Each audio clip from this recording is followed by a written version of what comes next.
அன்று 1999 மே 3ஆம் நாள் இந்தியர்கள் அனைவரும் அமைதியாக தங்களது குடும்பங்களுடன் உறங்கிக் கொண்டிருந்த நேரம், கார்கில் பகுதியில் பாகிஸ்தான் இராணுவம் இந்தியாவுக்கு சொந்தமான கார்கில்ல அத்துமீறி ஊடுருவி கைப்பற்ற நினச்சாங்க. தகவல் அறிஞ்சு அங்கே போன ஃபர்ஸ்ட் பட்டாலியன்ஸை ரொம்ப கொடூரமாக கொண்டுட்டாங்க.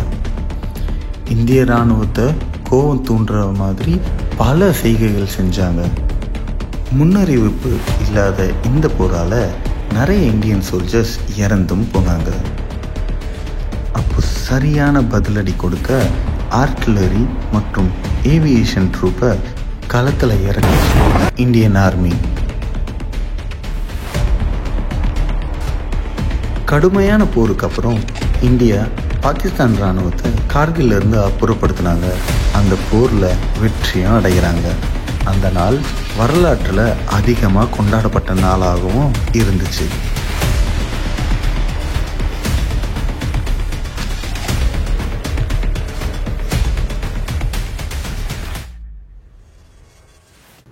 ஆனால் நான் சொல்ல வந்த வரலாறு கார்கில் பற்றினது இல்லை, கார்கில் ஹீரோவை பற்றினது. ராமநாதபுரம் மாவட்டம் சாலி கிராமத்தில் இருந்த squadron leader GB John Peter மற்றும் ஹெலன் பீட்டரோட புதல்வன்.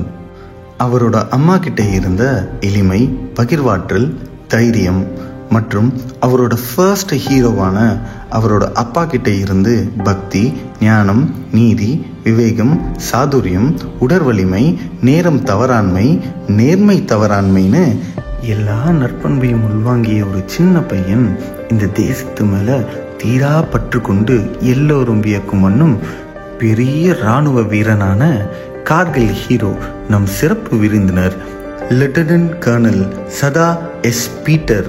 அவரோட வரலாறு தான் இது.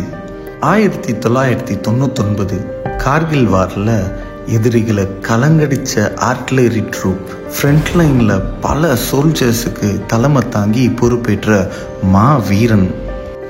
அன்றும் இன்றும் இந்தியாவின் அமைதிக்காக அவங்களோட சந்தோஷம், விருப்பம், தூக்கத்தை விட்டு கடும் குளிரோ இல்லை வெயிலோ இதையும் பொருட்படுத்தாமல் நம்ம பாதுகாப்பை மட்டும் முதன்மையாக கருதி நம்மையும் நம்ம நாட்டையும் காக்க நினைக்கும் பல போர் வீரர்களின் இன்ஸ்பிரேஷன் இவர்.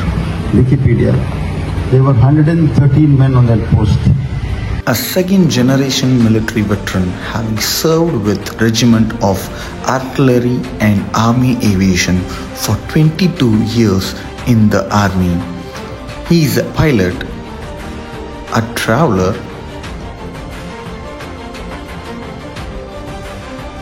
a dreamer and a student of literature.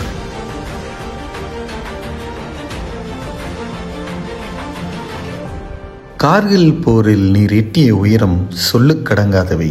எனினும் ஒரு நிமிடத்தில் பல நூறு குண்டுகளை ஏவி எதிரிகள் 57 பேரை துவம்சம் செய்ததை சொல்லுகையில் என்று வியப்பில் இருந்த என்னை இன்னும் அதிகமாய் வியப்படைய செய்தது. அதில் எனக்கு எந்தவித பெருமையும் இல்லடா தம்பி என்று நீர் கூறிய வார்த்தைகள். அப்போது அறிந்தேன் வீரம், அன்பு, அரண் என்ற வார்த்தைகளின் உருவத்தை. எதிரியாய் இருந்தாலும் அவை போரில் மட்டுமே என்ற பண்பு இன்னும் வியப்பு. உம்மை போல் ஒரு மா வீரனை சிறப்பிப்பதில் பெரும் மகிழ்ச்சி அடைகிறது எம் லொயலா பள்ளி.